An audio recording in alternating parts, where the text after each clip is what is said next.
Hello guys, मैं चो सुनील। आपके जहन में, आपके मन में ये बातें कई बार आती होंगी कि हमारे बच्चे का आईक्यू तो नॉर्मल है, उसकी इंटेलिजेंस में तो कोई प्रॉब्लम नहीं, क्या हम उसका आईक्यू टेस्ट करवाएं या ना करवाएं, या एक्चुअली आईक्यू होता क्या है। इसी के बारे में बात करते हैं। आप चैनल को सब्सक्राइब कीजिए, लाइक कीजिए, शेयर कीजिए, पूरी दुनिया में फैला दीजिए। मुझसे कंसल्ट करने के लिए 8166790299 आप डायल करें, +91 जरूर लगाएं अगर आप इंडिया के बाहर से कॉल कर रहे हैं। तो अभी बात करते हैं आईक्यू एक्चुअली क्या होता है। आईक्यू क्या होता है?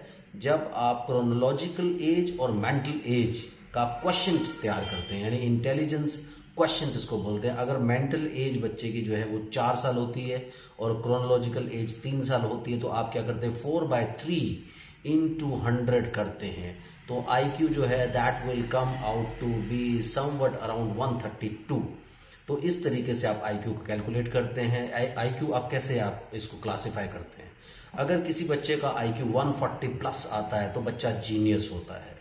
120 to 140 के बीच में एक्सीलेंट होता है, 100 to 120 के बीच में वेरी गुड होता है, 80 to 100 के बीच में एवरेज होता है, 70 to 80 के बीच में बॉर्डर लाइन होता है, 50 to 70 के बीच में मॉडरेट मेंटल रिटार्डेशन होती है। उसके बाद अगर आप 35 to 50 के बीच में जाएं तो वहाँ रिटार्डेशन आप मान सकते हैं माइल्ड स्टाइल की। और उसके बाद अगर आप 33 के नीचे जाते हैं तो प्रोफाउंड इंटेलिजेंस आप मान सकते हैं। तो इस तरीके से आप आईक्यू का क्लासिफिकेशन करते हैं। और आईक्यू इन बच्चों में आप पहली बात तो आपको आईक्यू असेसमेंट के लिए नहीं जाना चाहिए। रीजन, क्योंकि आईक्यू में कुछ असेसमेंट टास्क होते हैं, परफॉर्मेंस टास्क होते हैं जो आपको परफॉर्म करके दिखाने होते हैं। जब आपका बच्चा इतना स्टेबल ही नहीं है तो वो आईक्यू पे परफॉर्म क्या करेगा? तो कई लोग हैं जो आईक्यू टेस्ट इन बच्चों में कर देते हैं। अब उससे प्रॉब्लम क्या आती है सबसे बड़ी? क्योंकि वो उन टास्क पे, उन पजल्स पे, उन गेम्स पे और उन परफॉर्मेंस वाली जो एक्टिविटीज़ होती हैं उनके ऊपर बच्चे ठीक से परफॉर्म नहीं करते हैं। और मैंने कई लोगों को देखा है कि जी इस बच्चे का आईक्यू 50 है, इसका 60 है, इसका 70 है, ये सब कैलकुलेशन लेकर के बैठे होते हैं। भाई आपके बच्चे को आईक्यू का कोई प्रॉब्लम नहीं, उसका आईक्यू परफेक्टली नॉर्मल है। रीज़न क्या है कि उसका जो इंटेलिजेंस है उसे वो अपने फोकस के साथ यूज नहीं करता। तो ये साइको बिहेवियरल प्रॉब्लम है, ये कोई मेंटल रिटार्डेशन वाला प्रॉब्लम नहीं है।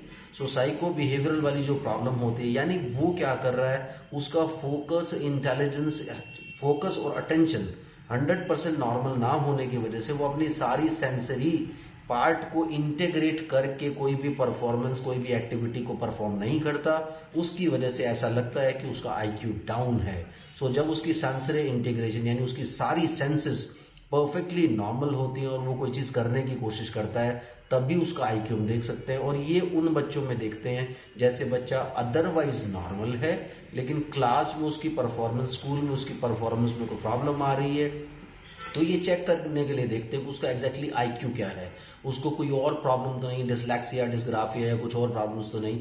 तो इसलिए चेक करते हैं ताकि उसका एकेडमिक उसी हिसाब से सेट किया जा सके। तो ये प्रॉब्लम होती है, तो ये आपके बच्चे में नहीं है। So don't go for an IQ test. उससे क्या होगा, अननेसेसरली आप डिप्रेशन में आओगे। क्योंकि अगर आपने आपके बच्चे को किसी ने बोला है कि उसका आईक्यू 50 है, दैट मीन्स आप उसे मॉडरेट मेंटल रिटार्डेशन की कैटेगरी में ऑलरेडी खुद से ही ले आए हैं। इसलिए मेंटली रिटार्डेड नहीं है आपका बच्चा। आपके बच्चे को सिंपल एक अटेंशन डेफिसिट डिसऑर्डर है या attention deficit hyper activity disorder है। उसकी वजह से वो फोकस नहीं करता। ऐसा नहीं उसके पास नहीं है। जैसे क्या होता है कि आपके पास कोई खजाना होता है लेकिन आपसे वो चाबी गुम हो गई है, अब आप उस खजाने को यूज नहीं कर पा रहे हैं। बिल्कुल ऐसी ही प्रॉब्लम है। तो खजाना उनके पास है जिसको चाबी ढूंढ करके हमें देना होता है। That's it. Thank you very much. Bye bye.